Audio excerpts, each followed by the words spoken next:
I knew something was wrong the moment I stepped into the ballroom. The air felt too thick, like trying to breathe underwater, and the champagne flute in my hand suddenly weighed 1,000 pounds. That's when I saw her. My wedding dress. My goddamn wedding dress on another woman's body. I froze mid-step, my heel clicking against marble with a sound that seemed to echo only in my head. Around me, the engagement party continued. Laughter, clinking glasses, the soft hum of expensive people having expensive conversations. But I couldn't hear any of it clearly. Just white noise and the thundering of my pulse. Elena, you actually came! Adam's voice cut through my shock. My ex-husband materialized beside me, his familiar cologne hitting me a second before his words did. Didn't think you'd have the guts. I stared at him, this man I'd spent 6 years loving, trying to reconcile the Adam I knew with this stranger, wearing a smirk that never used to be there. Why is she wearing my dress? The question came out steadier than I felt. He laughed, taking a sip of his whiskey. Oh, that. Angela found it at this vintage boutique. Isn't that wild? She fell in love with it. Complete coincidence. Bullshit. Complete bullshit. That dress had been custom made, hand beaded, one of a kind. You know that's not possible. I kept my voice low, even as I felt heat crawling up my neck. Maybe you're not as unique as you think, Elena. His eyes flicked over me, assessing. Anyway, Angela wears it better. You've put on what, 15 pounds since the divorce? The comment landed like a slap. I'd lost weight, actually. 10 pounds of stress and heartache that melted away while I cried myself to sleep for months. I watched his new fiancée, young, blonde, laughing, twirling in my dress. My dress. The one thing I'd kept from our marriage besides scars. I'd sold it to a high-end consignment shop 3 months ago in what my therapist called a powerful act of closure. Some closure. Adam, you need to tell me the truth. Did you? Elena, I'm so glad you could make it. Olive, Adam's mother, appeared with her knife-edge smile. She'd never liked me. Too ambitious, too opinionated. Not the proper corporate wife her precious son deserved. Olive, I managed a tight smile. Congratulations on your future daughter-in-law. She looks familiar. Something flickered in her eyes. Satisfaction, maybe. Angela is exactly what Adam needs. You two were never quite right together, were you? Before I could respond, Adam's arm snaked around my waist, steering me away. His fingers dug into my hip, a warning.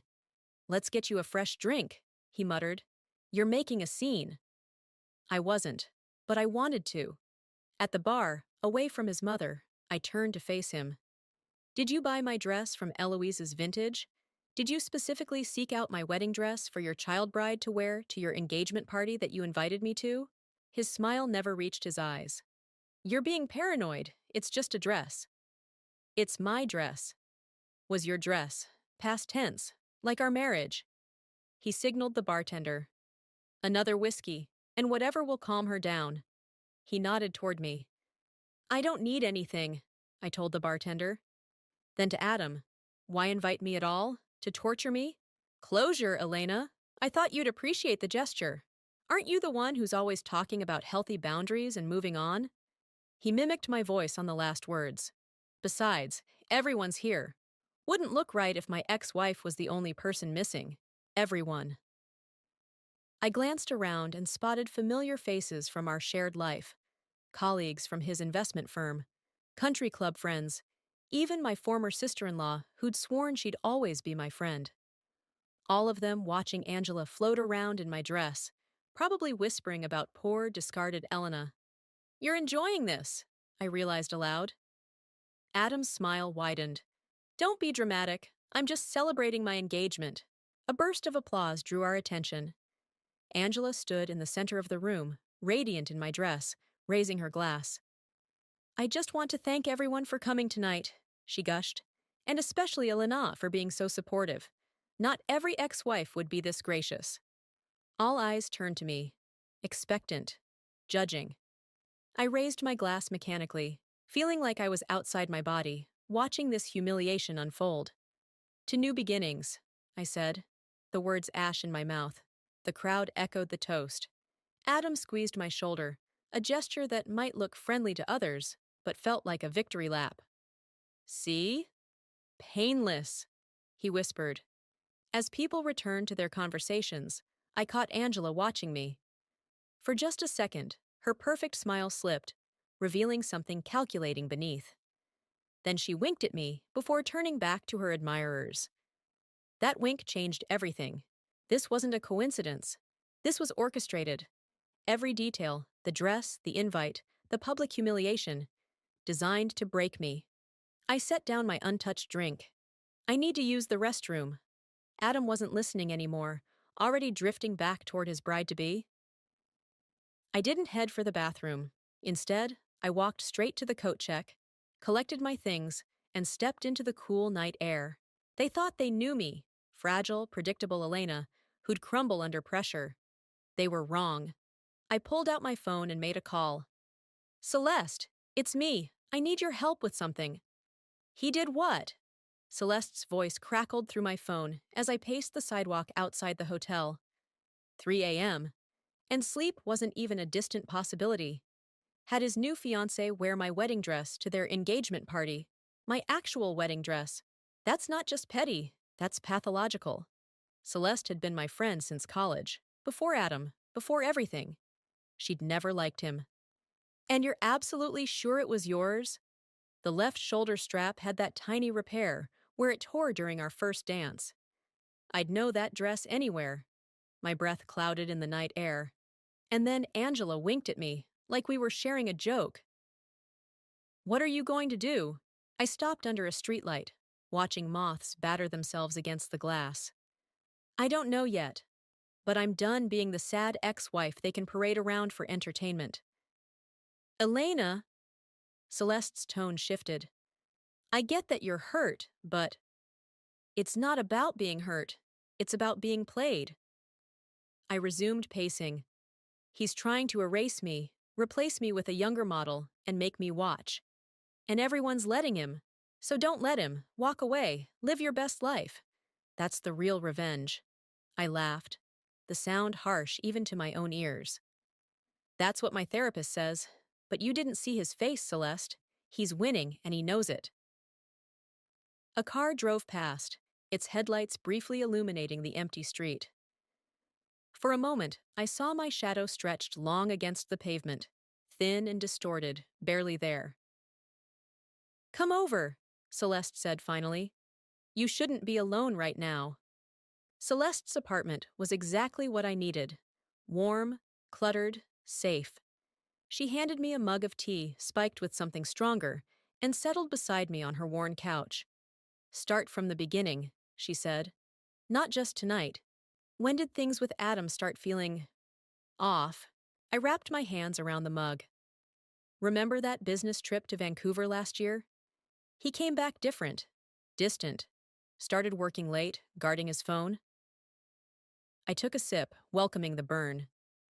I thought he was having an affair, but he swore he wasn't. Made me feel crazy for asking. Then, 3 months later, he tells me he needs space and moves out. And 2 months after that, he files for divorce, Celeste finished. Fast-tracked it, too. His lawyer was brutal. I stared into my tea. Then suddenly he's engaged to Angela, who's 10 years younger and works at his firm. The ink on our divorce papers was barely dry. Celeste tucked her legs under her. So you think they were together before? I know they were, but that's not even what bothers me most. I set down my mug. It's how he's rewriting our history, telling everyone I was cold, career-obsessed, didn't want children. But you put your promotion on hold when you were trying for a baby. 3 rounds of IVF, all while managing his mother's constant disappointment. My voice cracked. And now he has the nerve to parade around this girl wearing my wedding dress like some sick trophy. Celeste was quiet for a moment. What did you mean when you said you needed my help? I hesitated. I want the truth. About when their affair started. About what he's been telling people. I need to know if I've been the villain in his story all along. And then what? Then I decide if he deserves to keep his perfect new life intact. Celeste studied me. That doesn't sound like you, Elena. Maybe I'm tired of being me. I met her gaze. The me that everyone walks over. She reached for her laptop. I'm not helping you do anything crazy, but information? That I can do. She typed for a moment. Angela Kent, right? Let's see what social media tells us. We spent the next hour scrolling through Angela's Instagram, carefully curated photos of brunches, yoga poses, and, starting 8 months ago, subtle hints of a new relationship. No faces, just masculine hands holding coffee cups, the edge of a familiar watch. 8 months, I whispered. We were still together. Wait, look at this! Celeste pointed to a photo from last summer. Angela on a boat, Vancouver's skyline behind her. The caption, business trips don't have to be all business, with a winking emoji. Vancouver! My stomach clenched. That's when it started. Celeste clicked through to the comments. One caught my eye. Our secret's getting harder to keep. Worth it, though. From a private account with only Adam's initials. I need to sit down. You are sitting down. Then I need to stand up. I paced Celeste's living room. He was with her in Vancouver, while I was injecting myself with hormones and planning our future. Elena! My phone buzzed with a text. Unknown number. I saw you leave early. We should talk. There's more you don't know. Meet tomorrow? Wayne. Who's Wayne? Celeste asked, reading over my shoulder.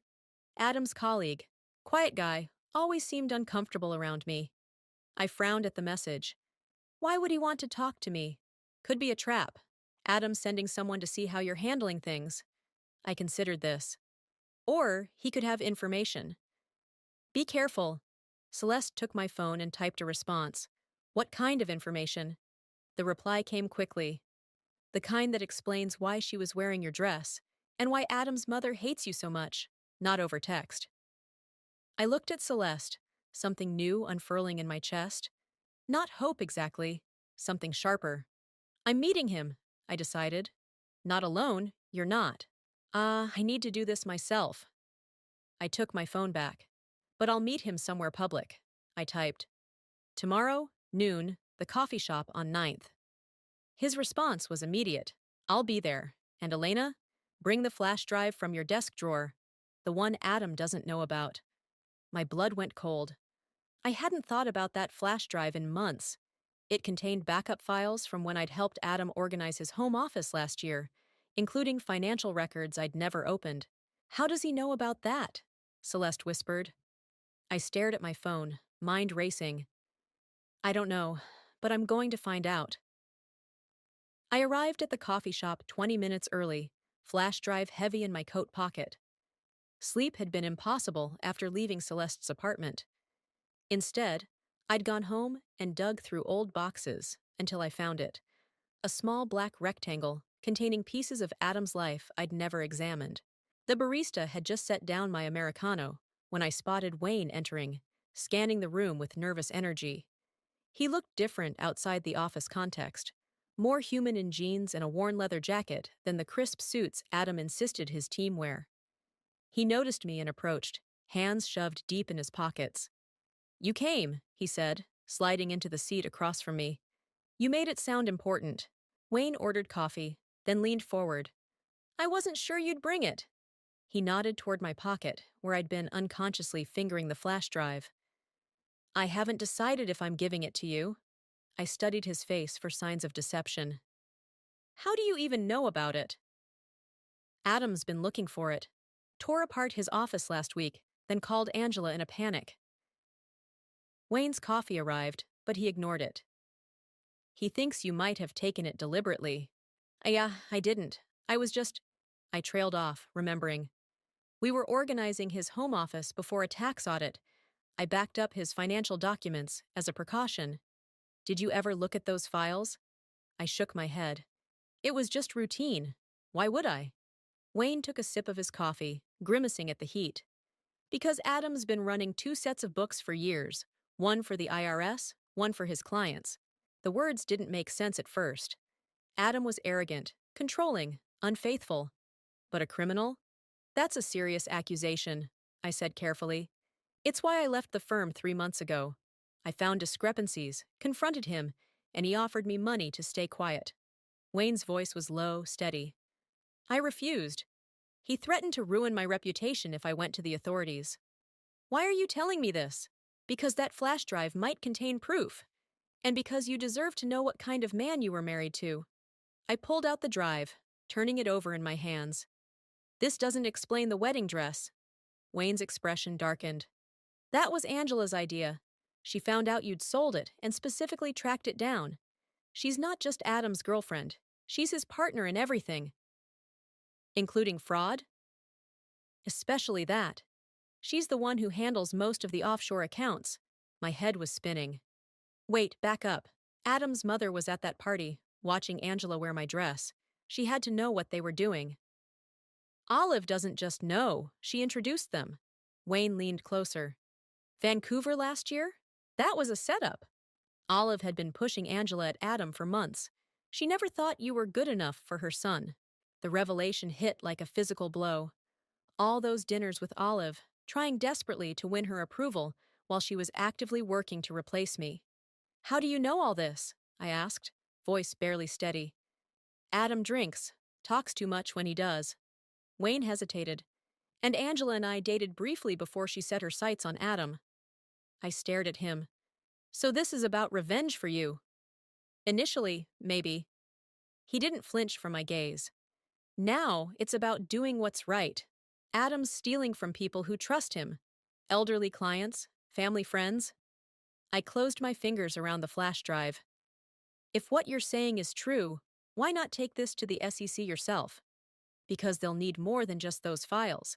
They'll need testimony from someone on the inside. Wayne's eyes met mine. Someone like his ex-wife who had access to his home office, who might have noticed things. I didn't notice anything. Are you sure? Think back, Elena. The late-night calls he'd take in another room, the trips that never quite made sense. Memories surfaced. Adam insisting I never touch his work papers, the locked drawer in his desk, the unexplained cash deposits I'd glimpsed in our joint account before he moved all our finances to separate banks. I struggled for words. This is a lot. I know, and I'm sorry to dump it on you. Wayne looked genuinely apologetic. But when I saw you at that party, saw what they were doing to you. You were there? I interrupted. I didn't see you. I wasn't invited. I was meeting a friend at the hotel bar and saw you leave. Recognized that look on your face. His smile was grim. It's the same one I had when I realized who Adam really was. I took a long sip of my coffee, trying to process everything. What exactly are you suggesting I do? Help me build a case. Check what's on that drive. If there's evidence, we take it to the authorities together. And if I don't want to get involved? Wayne shrugged. That's your choice. But ask yourself, do you really want to let them win? Let them humiliate you and walk away clean? Before I could answer, my phone buzzed with a text. I glanced down and felt my stomach drop. Where are you? We need to talk. I'm outside your apartment. Adam. I showed Wayne the message. He knows, Wayne said quietly. Someone must have seen us. Or he's tracking my phone. A chill ran through me. He always knew my passwords. You need to be careful. Adam won't hesitate to destroy anyone who threatens him. Wayne stood. Don't go home, not yet. I can't just disappear. No, but you can buy time. He pulled out his phone. Text him back. Tell him you're shopping or at the gym, somewhere he can't easily check. My fingers hovered over the keyboard. This was the moment. Step into this conspiracy or walk away. I typed, at yoga. Need space after last night. Talk tomorrow? Adam's response was immediate. Fine. Dinner tomorrow, 7 p.m. We need to discuss some items of yours I found. I looked up at Wayne. He's bluffing, trying to see if I have the drive. Probably. Wayne held out his hand. So what's it going to be, Elena? Are you in? I pocketed the flash drive and stood up. I'm not giving you this, not yet, but I'll look at it myself. Fair enough. He nodded. But don't do it at home or on any device Adam might have access to. I'm not stupid. No, Wayne said, something like admiration in his eyes. I don't think you are. That's why they're scared of you. As I walked out, that thought settled into my bones. They were scared of me, not the other way around. And for the first time since seeing Angela in my wedding dress, I felt something close to power. I sat in Celeste's spare bedroom, staring at her laptop screen as files populated the window. My hands trembled slightly as I clicked through Adam's financial records, the reality of what I was seeing slowly sinking in. This can't be right, I muttered. Celeste leaned over my shoulder. What am I looking at? Two different account statements for the same time period. I pointed to the screen. This one shows a $50,000 loss for the Gardner Retirement Fund. This one shows a $120,000 gain. Maybe it's for different clients? I shook my head. Same account number. He's showing losses to some people and gains to others. I clicked through more files. There are dozens like this. And look, offshore transfers to accounts in the Caymans. Huh, holy shit! Celeste straightened. Your ex-husband is running a Ponzi scheme. The words hung in the air, making it all real. Adam wasn't just a cheater. He was a criminal. I lived with him for 6 years, I said quietly. How did I not see this? Because he didn't want you to. Celeste squeezed my shoulder. What are you going to do? Before I could answer, my phone rang. Phoebe, my younger sister. Hey, I need to take this. I stepped into the hallway. Phoebe, what's up? Where are you? Her voice was tight with tension. Adam's looking for you. He came by my place. My stomach dropped. What? Why? Said he needed to talk to you about some financial documents that went missing during your divorce. Said it was urgent. She paused. Elena, he seemed really on edge. What's going on? I closed my eyes, leaning against the wall. It's complicated. Did you tell him where I was? Of course not. I said we hadn't talked in days. Another pause. Which is true, by the way. You've been MIA since the divorce. The guilt hit hard. I had withdrawn from everyone, including my sister. I'm sorry, Phoebe. Things have been difficult. Yeah, well, difficulty seems to be following you. Adam brought his mother with him. Olive was there? Alarm shot through me. She spent the whole time making these little comments about how worried they are about your mental state since the divorce. How you've been acting erratically. Phoebe's voice hardened. They're setting something up, Elena. Creating a narrative. My mind raced. If Adam suspected I had evidence of his fraud, he'd do anything to discredit me. Phoebe, listen to me. Don't tell anyone you've spoken to me, okay? Not even Mom. You're scaring me. I'm fine. I just need some time to handle something. I took a deep breath. Do you trust me? You know I do. Then trust that I'm okay, and I'll explain everything soon.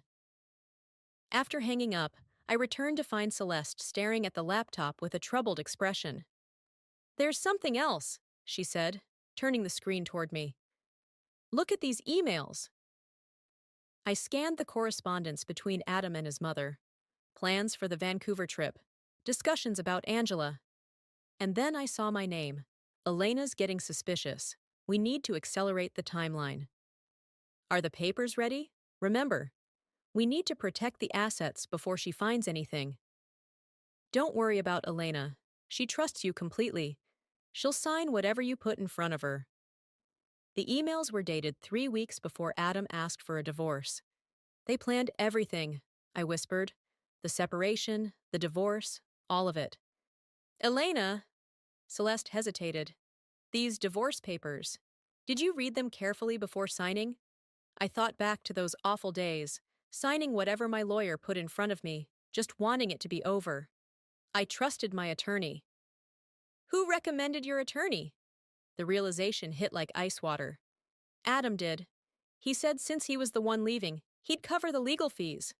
Celeste's expression confirmed my fear. You need to get copies of what you signed. My phone buzzed with a text from Adam.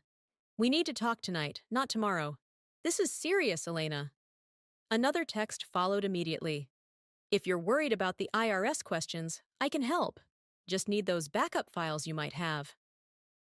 He's getting desperate, I said, showing Celeste. which makes him dangerous. She closed the laptop. You can't meet him. If I don't, he'll know something's wrong. I paced the small room. I need to buy time. For what? To figure out what to do with this information. I gestured to the laptop. Wayne wants to go to the SEC, but what if Adam has connections there too? What if no one believes me? Celeste considered this. What about Angela? Could she be turned against him? I remembered Angela's wink at the party. No, Wayne says she's in on everything. Then we need leverage, something that would make Adam back off. An idea formed. Risky, possibly reckless, but it might work. I need to go to my apartment, I said suddenly. What? No, Adam might be waiting there. Not for what you're thinking. I grabbed my coat. There's a hidden safe in my closet. Adam doesn't know about it. I kept insurance there. Insurance? After I found lipstick on his collar 2 years ago, I started keeping records. Screenshots of suspicious texts I saw on his phone. Recordings of conversations where he discussed clients. I met Celeste's concerned gaze. I never used them because I wanted to believe him when he said nothing was happening. But they're there. That's still too dangerous. I'll be careful. Text Adam and tell him I'm meeting him at that Italian place he likes at ADL's. That gives me time to get in and out of my apartment.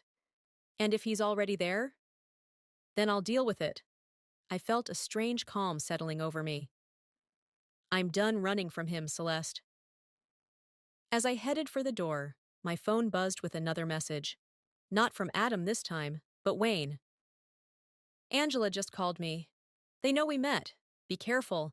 They're pulling bank records to see if you've accessed any accounts. Don't go home. Too late.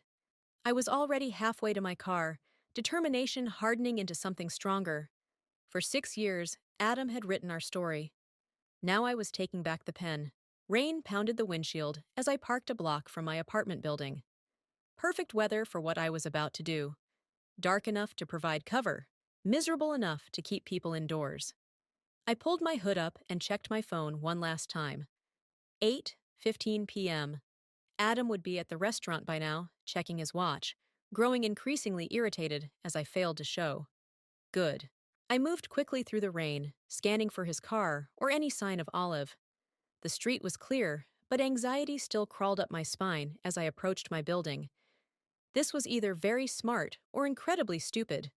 The lobby was empty. I took the stairs instead of the elevator, not wanting to announce my arrival with a ding. At my door, I paused, listening. Silence. I unlocked it as quietly as possible and slipped inside. My apartment felt different, like someone else's space.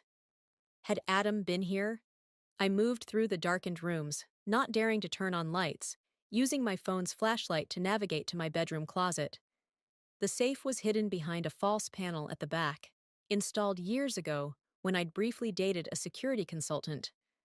I'd never told Adam about it, my one secret in a relationship where he demanded total transparency. I slid the panel aside and entered the combination.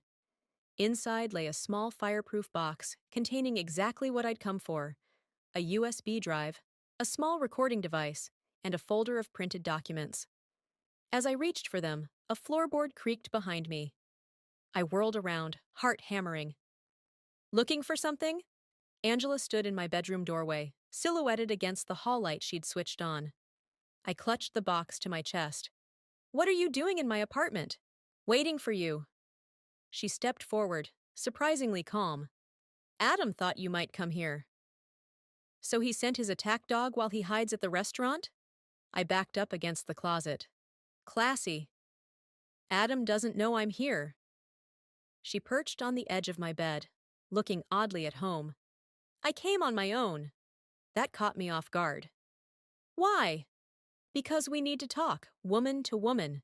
She gestured to the box in my arms. About whatever you think you have there, and about what I'm wearing.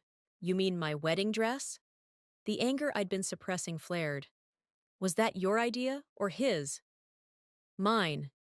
She didn't even have the decency to look ashamed. I wanted to see you up close.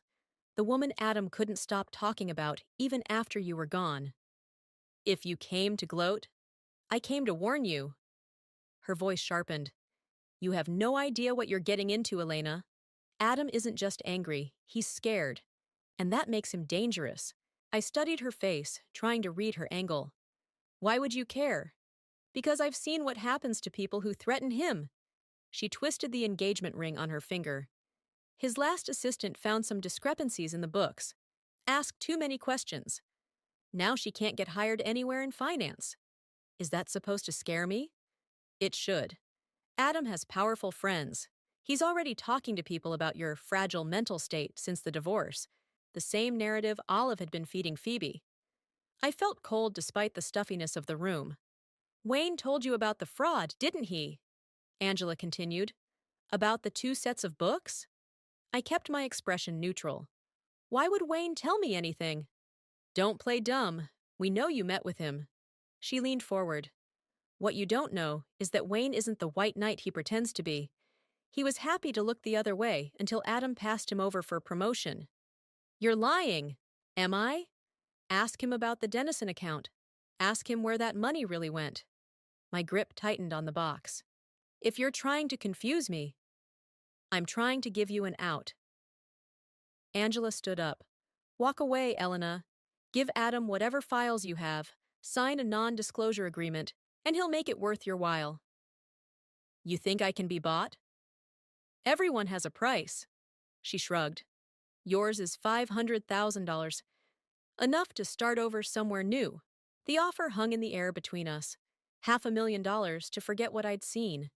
To let them continue stealing from people who trusted them. Why the wedding dress? I asked suddenly. If this is about buying me off, why humiliate me first? Something flickered across her face. Discomfort, maybe even guilt. That was a miscalculation. Adam said it would help break your confidence. She looked away. I didn't realize how it would feel, wearing another woman's memories. But you did it anyway. Yes. Her eyes met mine again, harder now.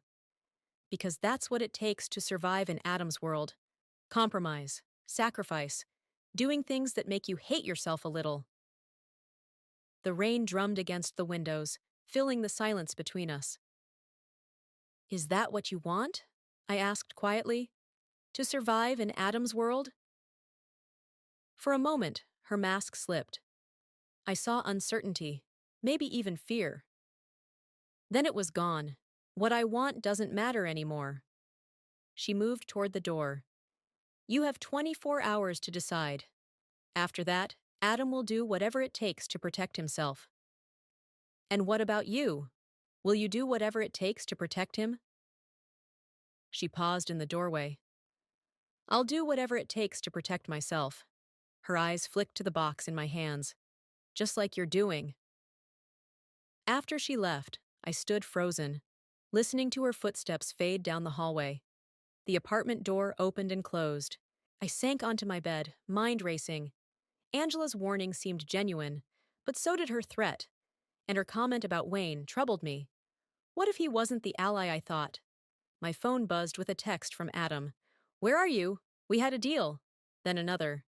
Just talked to Angela. Smart move coming home. Let's meet tomorrow. My office, 10 a.m. So Angela had already reported back to him. Whatever moment of honesty we'd shared was over. I opened the box and examined its contents. The recordings, the documents, evidence of Adam's indiscretions, but nothing concrete about the fraud. Not enough to protect me if he came after me with everything he had. I needed more, and I knew exactly where to get it. I texted Wayne. We need to talk about the Dennison account. His response was immediate. Who told you about that? Your move, Wayne, I wrote back. Either you're with me or you're with them. Wayne chose a diner on the outskirts of town for our meeting, the kind of place with sticky laminate menus and waitresses who called everyone Hun. I arrived first, sliding into a back booth with a clear view of both entrances. My evidence box sat beside me, a physical reminder of what was at stake. I'd barely slept after my encounter with Angela, her warnings mixing with memories of Adam until I couldn't separate truth from manipulation. Wayne arrived looking worse than I felt. Unshaven, dark circles under his eyes, constantly glancing over his shoulder. You're being followed, he said without preamble, sliding into the booth. What? How do you know? Because I've been followed for 3 days. He ordered coffee when the waitress approached, then leaned forward. Black sedan, 2 men. They're parked across the street. I resisted the urge to look. Adam's doing? Probably. After you texted about Dennison, I knew they'd made contact. His eyes dropped to the box. Is that what I think it is? Depends what you think it is. I kept my hand firmly on the lid. Before we go any further, I need the truth about Dennison. Wayne's jaw tightened. Who told you about that account? Angela paid me a visit last night. Said you weren't as innocent as you pretend to be. He laughed without humor. Of course she did. They're trying to turn us against each other. So there's nothing to tell? The waitress delivered his coffee. Wayne waited until she was out of earshot. Dennison was one of Adam's first fraudulent accounts, 5 years ago. He stirred his coffee without drinking it. I helped set it up. That's what Angela wanted you to know. The admission hung between us. I'd expected denials, not confession. So you were part of this? Yes. Before I understood what Adam was really doing. Wayne's knuckles whitened around his mug. He said it was a tax strategy for a difficult client. By the time I realized we were stealing from people's retirement funds, I was already implicated. Why should I trust you now? Because I'm the only one with nothing left to lose. He finally met my eyes. Adam took everything, my career, my reputation. All I have left is the chance to make this right. I studied him, searching for deception. Found only exhaustion and something that looked like regret. What's in the box, Elena? I hesitated, then opened it. Evidence of Adam's affairs. Recordings of him discussing clients inappropriately. Nothing concrete about the fraud. It's not enough. Wayne shook his head. Adam will claim you doctored the recordings out of spite. So what do? We need to get into his office computer. The real records are there, password protected. Wayne lowered his voice. And we need to move fast. Word is the SEC might already be looking into the firm. Isn't that what we want? Not if Adam destroys evidence first. Or worse, frames someone else. His eyes met mine. Like his unstable ex-wife who's been acting erratically since their divorce. The same narrative Olive had been spreading. I felt sick. I'm meeting Adam at his office today at 10, I said. He thinks I'm returning the flash drive. That's too dangerous. It's also our only chance to access his computer. I leaned forward. I'll distract him. You tell me exactly what to look for and where.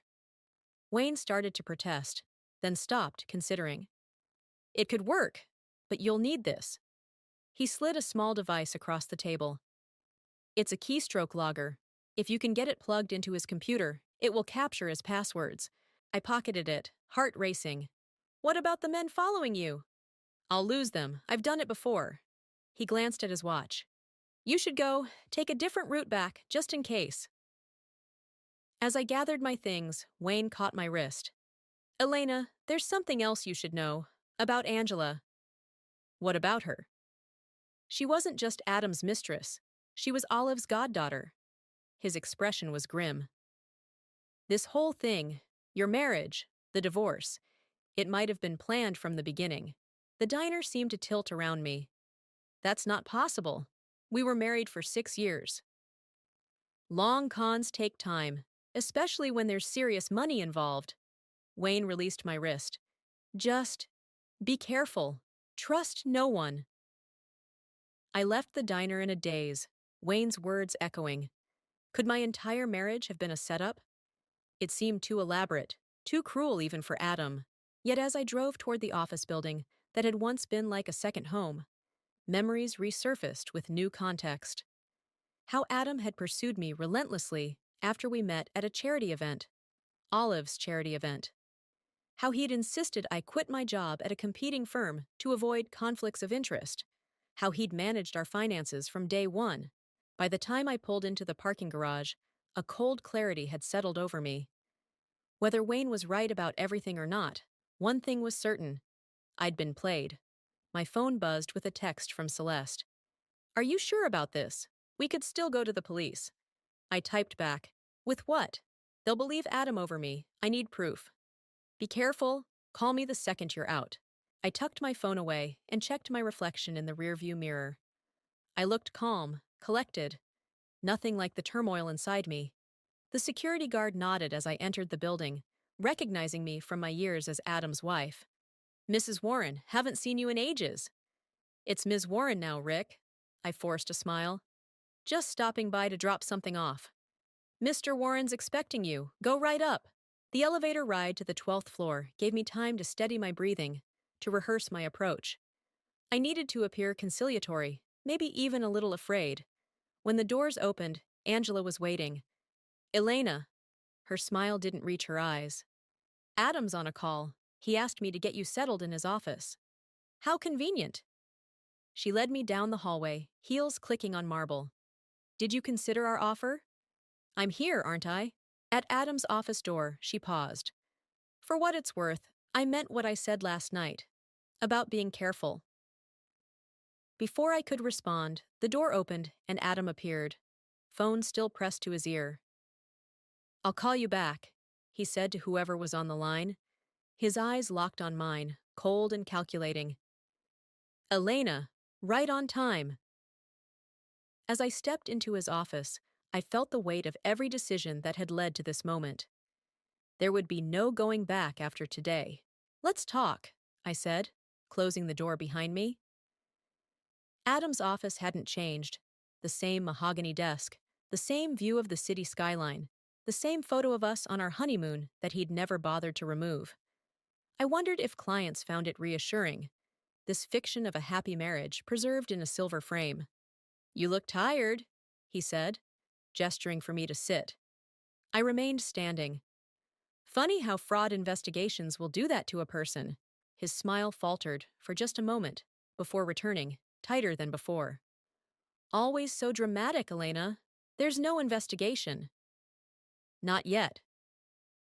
We studied each other across the expanse of his desk. I'd once found his confidence attractive. Now I saw it for what it was, the practiced ease of a man accustomed to getting away with everything. Do you have what I asked for? He held out his hand. I reached into my bag and produced the flash drive. Not the one with the evidence, but an identical decoy Wayne had provided. Before I give you this, I want answers. I kept my voice steady. About Angela, about the wedding dress, about all of it. Adam sighed, lowering his hand. What do you want to know? How long were you planning to replace me? It wasn't like that. Wasn't it? Angela is Olive's goddaughter. That's quite a coincidence. Something flickered in his eyes. Surprise that I knew, quickly masked. Who told you that? Does it matter? It's true, isn't it? He leaned back in his chair. Yes, Angela is Olive's goddaughter, but that has nothing to do with us. So you didn't meet her through your mother? Weren't pushed together at every opportunity? I stepped closer to his desk. Wasn't groomed to take my place? You're creating conspiracies where there are none. Adam stood, moving to the window. Our marriage ended because we wanted different things. You were obsessed with having a baby, with fitting some perfect family mold. I went through IVF because you wanted children. The words burst out before I could stop them. You were the one who talked about legacy, about carrying on the Warren name. And you were the one who failed to deliver. The cruelty in his voice was casual, practiced. 3 rounds of IVF, Elena. All that money spent, and nothing to show for it. The room seemed to tilt. We'd never spoken so bluntly about our fertility struggles. In all our fights, he'd never directly blamed me. So that's why you cheated? Because I couldn't get pregnant? I cheated because you were no longer the woman I married. He turned back to face me. You became obsessed, desperate. It wasn't attractive. Each word was a precision strike, targeting old insecurities. I recognized the technique now, the way he'd always twisted arguments to make me doubt myself. Not this time. I placed the flash drive on his desk. You know what I think? I think you never wanted children with me. I think it was a convenient excuse to make me feel inadequate while you set up your exit strategy. That's absurd. Is it? Because the timeline works perfectly. You push for IVF, knowing the hormones will make me emotional. You use that to paint me as unstable. Meanwhile, you're embezzling from clients and setting up Angela as my replacement. Adam's expression hardened. You need to be very careful about what you're implying, Elena. Or what? You'll ruin me? Spread rumors about my mental health? I laughed, the sound sharp in the quiet office. You're already doing that. He moved toward me, stopping just inches away. Give me the real flash drive, not this decoy. My heart stuttered. He knew. I don't know what you're talking about. Wayne isn't as loyal as you think. Adam smiled coldly. He called me this morning, told me everything. The betrayal hit like a physical blow. Wayne had set me up. All those warnings about being careful, about trust, while he was playing both sides. I needed to get out of there. We're done here. I turned toward the door. Adam caught my arm, fingers digging in. We're done when I say we're done. The old Elena would have flinched, would have tried to placate him. The new Elena twisted out of his grip and stepped back. Don't touch me. Or what? He advanced again. What exactly do you think you can do to me, Elena? I have everything. The money, the connections, the credibility. You have nothing. I have the truth. The truth? He laughed. No one cares about the truth. They care about perception. And the perception is that you're a bitter ex-wife trying to destroy me because I moved on. As he spoke, I noticed his computer on the desk behind him. The keystroke logger felt heavy in my pocket. I needed to distract him. The wedding dress, I said suddenly. Why did you do that? The question caught him off guard. What? Why have Angela wear my wedding dress? What was the point of that cruelty? Something like satisfaction crossed his face. Because I wanted to see if you still cared, if you still had feelings for me. That's pathetic. Is it? You showed up. You let it hurt you. He stepped closer again. You still love me, Elena. That's your problem. You always will. The arrogance, the absolute certainty in his voice ignited something in me. Not anger, but clarity. In that moment, I saw him completely. Not the man I'd loved, but the hollow shell I'd projected my hopes onto. No, Adam, I don't love you. I met his gaze steadily. I don't even know you, and I'm not sure I ever did. Confusion flickered across his face, quickly replaced by anger. Enough games. Where's the real flash drive? With people you can't reach. I took a deliberate step toward his desk, toward his computer. People who already have copies of everything. You're bluffing. Am I? I picked up the photo of us from his desk. You know what's interesting about this frame? It's the one I gave you for our first anniversary, the one with the hidden compartment. His eyes widened slightly. I'd struck a nerve. What hidden compartment? I turned the frame over, pressing the secret latch I'd shown him years ago. A latch he'd apparently forgotten. The back panel slid open, revealing a small recording device, the one that's been recording this entire conversation. I smiled as his face drained of color. Including your admission about Angela and your mother. Give me that.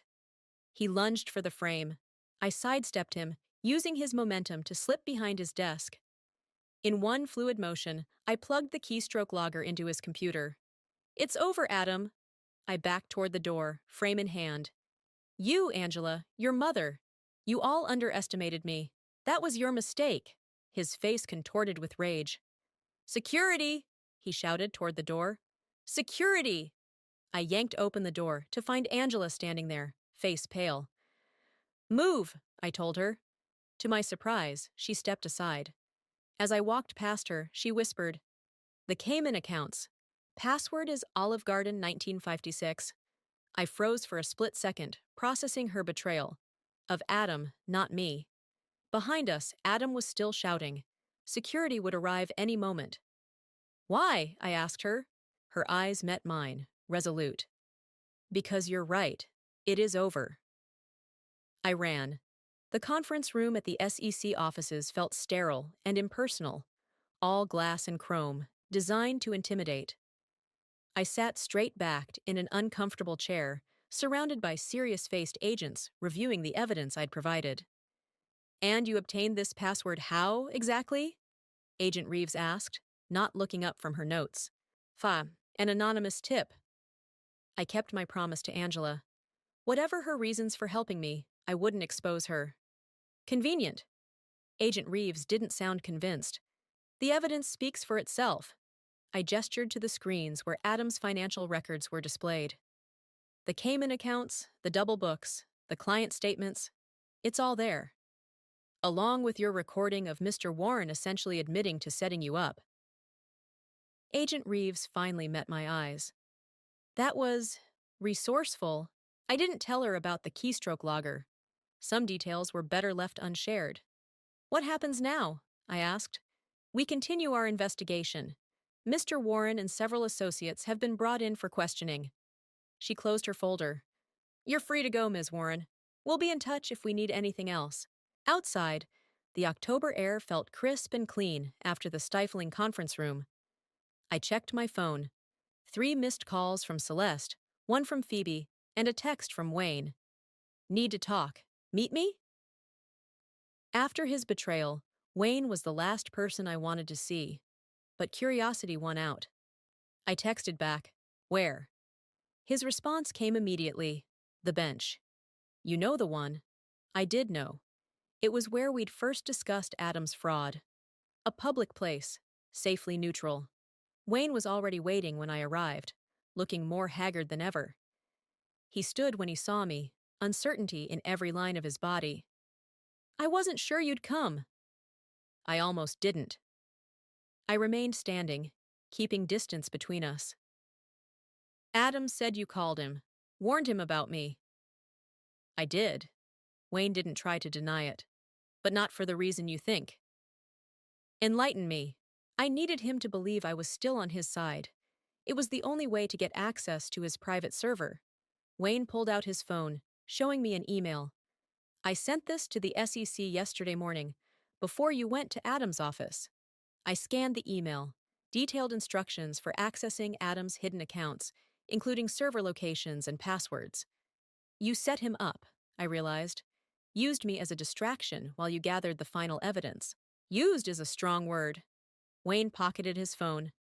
"I knew you were smart enough to handle Adam, and I knew he'd be focused on you, not on what I was doing." "You could have told me." "Would you have agreed to it? To being the decoy?" I considered this. "Probably not." "Exactly." He gestured to the bench. "Can we sit, please?" I hesitated, then sat at the far end. Wayne took the hint and kept his distance. "There's something else you should know," he said. "About Angela. She gave me the password to the Cayman accounts." Surprise flickered across his face. "She did?" "Right after I left Adam's office. She turned on him." I studied Wayne's reaction. "You didn't know?" "No." He looked genuinely shocked. "I thought she was loyal to the end." "Apparently not." I remembered the resolve in Angela's eyes. "I think she was tired of being controlled." "By Adam?" "By all of them. Adam, Olive." I trailed off, pieces clicking into place. "Did you know Olive was involved in the fraud too?" Wayne nodded. "She was the one who brought in the wealthy clients, old money families who trusted the Warren name. The full scope of their operation was still unfolding, a family business built on lies and theft, and I had been an unwitting part of it." "What will you do now?" Wayne asked. The question caught me off guard. I'd been so focused on exposing Adam that I hadn't thought beyond this moment. "I don't know," I admitted. "Start over, I guess." "For what it's worth, I'm sorry." Wayne's voice was quiet. "For not being honest with you." I should have been angry. Instead, I felt a strange sense of peace. We all did what we had to do. I stood, ready to leave this bench and everything it represented behind. "Goodbye, Wayne." Phoebe's apartment was warm and chaotic, exactly what I needed after the sterile SEC offices. She opened the door and immediately pulled me into a fierce hug. "I saw the news," she said into my hair. Adam's firm is under federal investigation. That was you, wasn't it? Part of it. I followed her inside, where Celeste was already waiting, an open bottle of wine on the coffee table. The avenging angel returns, Celeste said, pouring me a glass. How does it feel? I took the wine, considering. Unfinished. What do you mean? Phoebe settled beside me. Adam's going down, you won. It's not about winning. I took a sip, letting the warmth spread through me. There's one more thing I need to do. The storage facility was on the outskirts of town. Anonymous, secure, forgettable. I entered the code and rolled up the door to Unit 247. Inside sat a single garment bag. I unzipped it slowly, revealing my wedding dress. The real one. I'd never sold it to any consignment shop. That had been a story I told my therapist, my friends, myself. The truth was, I hadn't been ready to let go. Until now. I lifted the dress, feeling its weight one last time. The beadwork caught the fluorescent light, memories shimmering across the fabric, some beautiful, some painful, all part of me. From my bag, I took out a small card and a pen. I wrote a simple message, then attached it to the dress. Outside, I placed the garment bag carefully in a donation box for a women's shelter that provided professional clothing for job interviews and special occasions. Someone else would make new memories in this dress. Better ones. My phone buzzed with a news alert. Warren Investment CEO and CFO indicted on multiple fraud charges. I didn't need to read it. That chapter was closed. As I walked to my car, I felt lighter than I had in years. Adam had taken many things from me, my trust, my confidence, years of my life, but he'd never taken my resilience. That had always been mine. My phone rang. The caller ID showed a number I didn't recognize. Hello? Ms. Warren? This is Diane from Horizon Marketing. We received your application and would like to schedule an interview. The job I'd applied for last week. A fresh start in a new city. Yes, I said, smiling into the phone. I'm available. As I drove away, I thought about the note I'd left with the wedding dress. The past doesn't define you. Neither do the people who couldn't see your worth. This dress deserves a better story. So do you. So did I.